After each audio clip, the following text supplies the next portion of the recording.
बड़ी खबर का रुख कर लेते हैं। बड़ी खबर बिहार से आ रही है। बिहार के नालंदा जिले में इस वक्त बड़ी खबर मिल रही है। नालंदा के पहाड़पुरा समेत 3 इलाकों में फायरिंग की खबर है। बताया जा रहा है कि करीब आधे दर्जन राउंड गोलियां चली हैं। इस घटना में 3 लोग घायल हुए हैं। आपको बता दें कि आज शाम डीएम और एसपी ने इलाके में फ्लैग मार्च किया था। इसके बाद भी फायरिंग हो गई है। तस्वीरें हम आपको दिखा रहे हैं। तस्वीरें नालंदा के सदर अस्पताल की है। यहां घायलों को लाया गया है। फायरिंग के बाद पूरा प्रशासन एक्टिव है। चप्पे चप्पे पर सुरक्षा बढ़ा दी गई है। लेकिन आज शाम यहां पर फ्लैग मार्च भी निकाला गया था। लेकिन फ्लैग मार्च निकाले जाने के बाद भी नालंदा में एसपी डीएम के फ्लैग मार्च के बावजूद फायरिंग हो गई और इस फायरिंग में 3 लोग घायल बताए जा रहे हैं। तस्वीरें आपको दिखा रहे हैं। घायलों को अस्पताल पहुंचाया गया है। आपको बता दें कि नालंदा बिहार से ये तस्वीर है जहां पर फायरिंग में 3 लोग जख्मी हुए हैं। और यह हाल तब है जब आज वहां पर पुलिस के द्वारा, अधिकारियों के द्वारा फ्लैग मार्च किया गया था और शांति व्यवस्था बनाए रखने की अपील की गई थी। लेकिन अभी भी आप देख सकते हैं कि इलाके में फायरिंग हुई है और इस फायरिंग में 3 लोग घायल हुए, 3 लोग जख्मी हुए हैं जिन्हें फौरन अस्पताल पहुंचाया गया है। और आपको बता दें कि नालंदा की यह बड़ी खबर है। बिहार के नालंदा से यह बड़ी खबर आ रही है। इसके पहले भी सासाराम समेत बिहार के कुछ इलाकों में हिंसक झड़प की खबर आई थी, जिसके बाद से तमाम अलग अलग इलाकों में, चाहे वो सासाराम हो, नालंदा हो, चाहे वो भागलपुर हो, हर जगह पर प्रशासन ने चौकसी बढ़ाई थी। पुलिस के जवानों की तैनाती की गई थी। कई इलाकों में फ्लैग मार्च किया गया था। लेकिन इसके बावजूद बिहार में एक बार फिर से फायरिंग की खबर आ रही है। और आपको ये भी बता दें कि इस बीच 2 दिन के दौरे पर, बिहार के दौरे पर है केंद्रीय गृह मंत्री अमित शाह। और इस बीच बिहार के अलग अलग इलाकों में फायरिंग और हिंसा की खबर भी आ रही है। ये तस्वीरें हम आपको दिखा रहे हैं। जख्मी हालत में युवकों को अस्पताल पहुंचाया गया है। सभी घायलों को अस्पताल में भर्ती करा दिया गया है। 3 लोग इस झड़प पे घायल हुए हैं, ये बताया जा रहा है। और आपको ये भी बता दें कि ये बड़ी खबर जो है वो बिहार के नालंदा से है। नालंदा सासाराम में फिर से कोहराम की खबर है। नालंदा में फायरिंग की खबर है। तस्वीरें आपको दिखा रहे हैं। नालंदा के बिहार शरीफ इलाके में घटना हुई है। हालात संभालने के लिए अब इलाके में कर्फ्यू लगा दिया गया है। इसका अनाउंसमेंट पुलिस कर रही है। पुलिस लोगों को कह रही है कि घरों से बाहर ना निकलें, एहतियात बरतें और भीड़ इकट्ठा ना करें।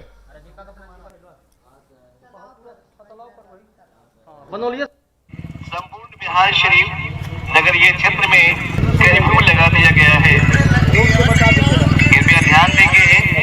संपूर्ण बिहार शरीफ नगरीय क्षेत्र में कर्फ्यू लगा दिया गया है। संपूर्ण बिहार शरीफ नगरीय क्षेत्र में कर्फ्यू लगा दिया गया है। कृपया ध्यान देंगे। संपूर्ण बिहार शरीफ नगरीय क्षेत्र में कर्फ्यू लगा दिया गया है। संपूर्ण बिहार शरीफ नगरीय क्षेत्र में कर्फ्यू लगा दिया गया है। कृपया ध्यान देंगे। संपूर्ण बिहार शरीफ। तो आप सुन रहे हैं, अनाउंसमेंट कर रही है पुलिस। संपूर्ण नगरीय क्षेत्र में यह कर्फ्यू लगा दिया गया है। लोग घरों से बाहर ना निकले, एहतियात बरतें। हमारे संवाददाता नीतीश चंद्र इस वक्त नालंदा में मौजूद है। उन्होंने जिला अस्पताल से अभी अभी एक रिपोर्ट हमें भेजी है। वो रिपोर्ट हम आपको दिखाते हैं। हालात बिगड़े हैं। घायल लोगों को अस्पताल यहां पर लाया गया है। नालंदा में 3 अलग अलग इलाकों से इस तरह की खबरें आई हैं कि वहां गोलियां चली हैं और जो लोग घायल हुए हैं उनको सदर अस्पताल यहां पर लाया गया है। एक व्यक्ति को अभी रेफर किया गया है पटना के लिए। 3 जो जख्मी लोग हैं उनको इस अस्पताल में लाया गया है। 2 का इलाज यहां पर चल रहा है और एक व्यक्ति को अभी रेफर किया गया है। शाम में शांति मार्च निकाला गया था, फ्लैग मार्च निकाला गया था। डीएम एसपी खुद मौके पर मौजूद थे और ऐसा लगा कि स्थिति अब सामान्य हो जाएगी। लेकिन जिस तरह से फायरिंग की खबरें आ रही हैं और वो भी कई अलग अलग इलाकों से, ऐसे में पुलिस के लिए एक बड़ी चुनौती है। जाहिर है अब उन सारे इलाकों में हालात आगे नहीं बिगड़े, इसको ध्यान में रखते हुए अब पुलिस कार्रवाई कर रही है। आप देखिए, एक के बाद एक इस तरह से जो घायल हैं वो आ रहे हैं। फिलहाल 3 जो घायल हैं उनको यहाँ पर लाया गया है और ऐसे सारे लोग जो जख्मी हैं उनको सदर अस्पताल में यहाँ पर भर्ती किया जा रहा है। जिनकी स्थिति गंभीर है उनको रेफर यहाँ किया जा रहा है।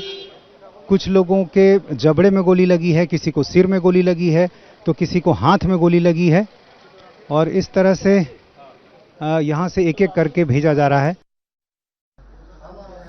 दूसरी बड़ी खबर आ रही है बिहार के सासाराम से। नालंदा से करीब 170 किलोमीटर दूर सासाराम में फिर से हिंसा भड़की है। बताया जा रहा है कि यहां फिर से पत्थरबाजी हुई है और इस दौरान बम भी चलाए गए हैं। इस घटना में 5 लोग बुरी तरह जख्मी हो गए। घायलों को जिला अस्पताल में भर्ती कराया गया है। बमबाजी के बाद वहां पुलिस तैनात कर दी गई है। हालात को काबू में करने की कोशिश की जा रही है। बम लगने से 5 लोग बुरी तरह जख्मी हो गए। सासाराम में फिर से कोहराम मचा और इस बार बमबाजी हुई है। सासाराम नालंदा से बड़ी खबर आपको बता दें, सासाराम से बड़ी खबर आ रही है। नालंदा के बाद सासाराम की खबर, पथराव और बमबाजी की खबर इस वक्त आ रही है। हालांकि बताया जा रहा है कि सासाराम में पुलिस जवानों की तैनाती के बावजूद इस तरह के हालात पनपे हैं, इस तरह के हालात हुए हैं, तो इस पर बड़ा सवाल उठ रहा है। ये तस्वीरें हम आपको सासाराम बिहार से दिखा रहे हैं, जहां पर बमबाजी के बाद जो लोग घायल हुए हैं उन्हें अस्पताल पहुंचाया गया है और उनका इलाज इस वक्त किया जा रहा है। तस्वीरें आप देखिए सासाराम की। पुलिस ने कर्फ्यू लगा दिया है और इसका ऐलान अब बाकायदा लाउडस्पीकर के जरिए किया जा रहा है कि लोग घर से बाहर ना निकले, एहतियात बरतें। और बड़ी खबर यह आ रही है कि नालंदा और सासाराम में एक बार फिर से हिंसा भड़की है और इस वक्त की जो बड़ी खबर है वो ये है कि सासाराम में बमबाजी भी की गई है पथराव के बाद, जिसमें 5 लोग घायल हुए हैं। तो बिहार में नालंदा और सासाराम से एक बार फिर से खबर आ रही है, जहां पर फिर से हिंसा भड़की है। पुलिस के फ्लैग मार्च के बावजूद एक बार फिर से हिंसा भड़की है। नालंदा की खबर हम आपको थोड़ी देर पहले बता रहे थे। वहीं बिहार में बमबाजी पर वहां के डीएम ने बड़ा बयान दिया है। बिहार के डीएम ने कहा है कि कुछ घायलों को बीएचयू हॉस्पिटल रेफर किया गया है। पूरे मामले की जांच की जा रही है। बम ब्लास्ट की वजहों का भी पता नहीं चला है।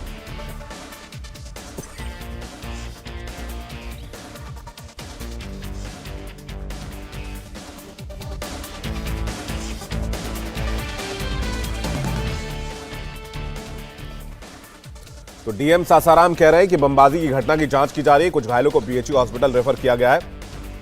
अब 3 अलग अलग तस्वीरें हम आपको दिखाते हैं। बिहार में सासाराम, नालंदा और भागलपुर में हिंसा की खबरें हैं।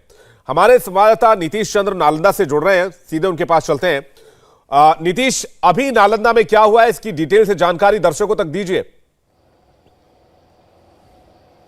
देखिए, शाम में शांति मार्च निकाला था डीएम और एसपी ने और उसके बाद लगातार ये लोगों से अपील की जा रही थी कि वो अपने घरों में जाएं। धीरे धीरे स्थिति सामान्य हो रही थी, ऐसा लग रहा था। लेकिन जिस तरह से थोड़ी देर पहले खबरें आई हैं वो बिल्कुल चिंताजनक खबरें हैं, क्योंकि 3 अलग अलग इलाकों से खबर ये आई कि कई जगह पर गोलियां चली हैं। लगभग 1 दर्जन राउंड गोली चली है। मैं खुद सदर अस्पताल बिहार शरीफ, जो कि नालंदा जिले का मुख्यालय है, वहाँ पर था। वहां पर एक एक करके एम्बुलेंस से लोग आ रहे थे, जिनमें से एक व्यक्ति को पटना मेडिकल कॉलेज अस्पताल पीएमसीएच रेफर कर दिया गया है। 2 लोग घायल हैं, उनका वहां इलाज किया जा रहा है। और जिस दिन नालंदा में रामनवमी पर पथराव किया गया था, रामनवमी के शोभा यात्रा पर पथराव किया गया था और वहां से जब हिंसा की शुरुआत हुई थी, उससे करीब 1 किलोमीटर के पास ही का जो इलाका है वहां पर आज हिंसा हुई है। तो आप समझ सकते हैं कि जहां हिंसा की शुरुआत हुई थी वहां आसपास के इलाके में अभी भी माहौल जो है तनावपूर्ण है। और उसको देखते हुए जो माइकिंग की जा रही है, जिसमें यह कहा गया है कि जो नगर निगम का क्षेत्र है, यानी जो शहरी क्षेत्र है, उसमें कर्फ्यू लगाया गया है। हालांकि थोड़ी देर पहले मेरी नालंदा के डीएम से अभी तुरंत बात हुई है और उनका कहना है कि हमने आदेश कोई जारी नहीं किया है। तो यह भी बताता है कि किस तरह की जो एक कोऑर्डिनेशन का अभाव है। सीओ स्तर के अधिकारी माइकिंग कर रहे हैं और बता रहे हैं कि कर्फ्यू लगाया गया है नगरीय क्षेत्र में, लेकिन डीएम कह रहे हैं उन्हें इसकी जानकारी नहीं है। हालांकि डीएम के आदेश से ही ये जारी होता है कर्फ्यू का आदेश, लेकिन ये बताता है साफ तौर पर कि कोऑर्डिनेशन का अभाव है। और निश्चित रूप से जिस तरह से लगातार खबरें आ रही हैं, प्रशासन में भी जो है तालमेल का अभाव दिखाई दे रहा है। नीतीश, सासाराम से भी बमबाजी की खबर आई है, 5 लोग वहां पर भी घायल हैं। जी हाँ, वहां से भी खबर आई है। सासाराम में दोपहर में ऐसा लग रहा था लगातार वहां भी स्थिति सामान्य हो रही थी, लेकिन वहां अमित शाह का दौरा भी रद्द कर दिया गया और उसके बाद धीरे धीरे स्थिति सामान्य हो भी रही थी। लेकिन जो खबरें अभी आई हैं उसमें कहा गया है कि वहां बम चलाए गए हैं, 5 लोग उसमें जख्मी भी हुए हैं, उनको अस्पताल लाया गया है।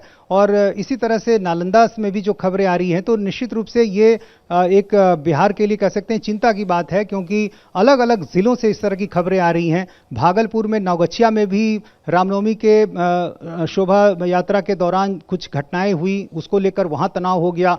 गया में भी इस तरह की खबरें आई। मुंगेर में भी थोड़ा बहुत तनाव हुआ। तो इस तरह से कई अलग अलग जिलों से जिस तरह की खबरें आ रही हैं, जरूरत है इस बात की कि काफी बड़े स्तर पर जो पुलिस का जो डिप्लॉयमेंट है वो किया जाए और सख्ती से इन उपद्रवियों से निपटा जाए, क्योंकि गोलियां चलना ये कोई मामूली बात नहीं है। और करीब दर्जन भर जो राउंड गोलियां चली हैं वो अकेले नालंदा में चली हैं, थोड़ी देर पहले चली हैं। और जिस तरह से जिन इलाकों में पहले हिंसा हुई थी उनके आसपास के इलाकों में गोलियां चल रही हैं, तो ये बताता है कि उपद्रवियों के जो हौसले हैं वो कितने बुलंद हैं। और निश्चित रूप से अब जिस तरह के फैसले, कड़े फैसले की जरूरत है वो प्रशासन को लेना होगा, क्योंकि जो खबरें आई हैं उससे लोगों के मन में डर जरूर है, एक दहशत जरूर है। क्योंकि रात भर जिस तरह से जो कुछ घायल अलग अलग इलाकों से लाए गए हैं उसको लेकर लोगों के मन में कई सवाल उठ रहे हैं कि कल क्या होगा। अभी क्या स्थिति है नालंदा, सासाराम, भागलपुर, इन जगहों की अगर बात करें तो फिलहाल सिचुएशन कैसा है? देखिए, जो दूसरे जिले हैं वहां तो स्थिति लगभग सामान्य है, बहुत ज़्यादा चिंता की बात नहीं है। सासाराम में जरूर एक जगह घटना हुई है, लेकिन फिर भी मिला जुलाकर वहां स्थिति सामान्य है। लेकिन नालंदा में जिस तरह से घटना अभी थोड़ी देर पहले हुई है और गोलियां चलने की बात आई है, भीड़ में आमने सामने, कोई ऐसा नहीं है कि दो पक्ष आमने सामने आ गए सड़क पर देर रात में और वहां गोली चल गई। कहीं कोई जा रहा था, रास्ते में बाजार जा रहा था, कहीं कोई जा रहा था और वहां गोली मारी गई है। तो इससे लगता है कि जो उपद्रवी हैं उनकी जो नीयत है, जो मकसद है, वो पता उससे चलता है कि कहीं ना कहीं एक साजिश भी हो सकती है। तो अब इन सारे पहलुओं को पुलिस को खंगालना होगा, देखना होगा कि कौन इसके पीछे है, कौन शहर में आग लगाने की कोशिश कर रहा है, और इन सारी चीज़ों को देखते हुए पुलिस को कदम उठाने होंगे। फिलहाल थोड़ी देर पहले शहर के अलग अलग हिस्सों में जो प्रशासन की गाड़ियां हैं काफ़ी तेज रफ्तार से दौड़ रही हैं। हर इलाके में पुलिस जो है पहुंचने की कोशिश कर रही है। हालांकि जहां पर सबसे पहले गोली चलने की खबर आई थी, जो पहाड़पुरा का इलाका है, वहां जब पुलिस पहुंची तो वहां पर उपद्रवी सड़क पे मौजूद नहीं थे। लेकिन अलग अलग इलाकों में भी अब पुलिस जो है वो सघन जो है गश्ती कर रही है। नीतीश, फायरिंग के पीछे की कहानी क्या है? क्योंकि शाम में पुलिस ने गश्त की थी, इसके बावजूद इस तरह की घटना आखिर कैसे घटी? जी हाँ, बिल्कुल यही सवाल उठ रहे हैं कि आखिर जिस नालंदा में 2 दिन से तनाव की स्थिति बनी हुई है, जहां शोभा यात्रा पर जिस इलाके में पथराव हुआ वहां से शुरुआत हुई, गगन दीवान मोहल्ला उसे कहते हैं, और वहां से ही करीब है ये पहाड़पुरा का इलाका, करीब 1 किलोमीटर की दूरी होगी, और वहां पर गोली चली है। इसके अलावा जो दूसरे इलाके हैं, खासगंज है, फिर बनौलिया है, इन सब इलाकों में काफी हंगामा हुआ है। और बनौलिया में तो जब पुलिस पहुंची तो वहां लोगों ने पथराव भी कर दिया पुलिस पर। तो ये सारी चीजें बता रही हैं कि नालंदा में स्थिति जो है सामान्य नहीं है। मुख्यमंत्री नीतीश कुमार का ये गृह जिला है नालंदा, और निश्चित रूप से मुख्यमंत्री तक भी ये सारी खबरें पहुंच रही होंगी। गृह जिला होने के साथ साथ नीतीश, सवाल इस बात को लेकर भी है कि पुलिस की मुस्तैदी के बावजूद इस तरह की घटना, फ्लैग मार्च के बावजूद इस तरह की घटना, लॉ एंड ऑर्डर पर सवाल जरूर उठा रहे हैं। नीतीश, आपसे हम अपडेट लगातार लेते रहेंगे। इंडिया टीवी हर वक्त हर जगह डाउनलोड करने के लिए सर्च करें India TV news Google play store या ऐप स्टोर पर।